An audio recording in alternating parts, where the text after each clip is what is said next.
السلام علیکم ورحمۃ اللہ وبرکاتہ۔ Welcome to Islamic minutes.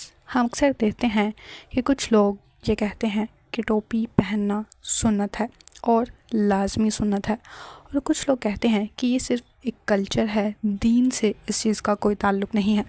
تو اصل حقیقت کیا ہے؟ کیا ٹوپی پہننا سنت عبادت ہے یا یہ صرف سنت عادیہ ہے؟ اللہ تعالیٰ نے قرآن مجید میں ارشاد فرمایا، بے شک تمہارے لیے رسول اللہ صلی اللہ علیہ وسلم کی زندگی میں بہترین نمونہ ہے۔ اس آیت سے پتہ چلتا ہے کہ ہمیں نبی صلی اللہ علیہ وسلم کی سنت کو سمجھ کر اپنانا چاہیے۔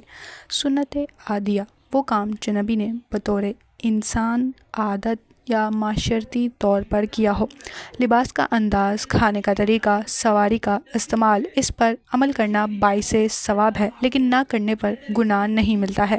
اب آتے ہیں اس بات پر کہ ٹوپی پہننا سنت ہے یا نہیں۔ نبی کریم صلی اللہ علیہ وسلم کا سر ڈھانپنا ثابت ہے۔ آپ صلی اللہ علیہ وسلم امامہ بھی پہنتے تھے اور سر کو ڈھانپتے بھی تھے، لیکن سوال یہ ہے کہ کیا یہ عبادت کے طور پر تھا یا یہ آپ صلی اللہ علیہ وسلم کی ایک عادت تھی؟ اکثر علماء کا موقف یہ ہے کہ سر ڈھانپنا عرب معاشرے کی ایک عام عادت تھی۔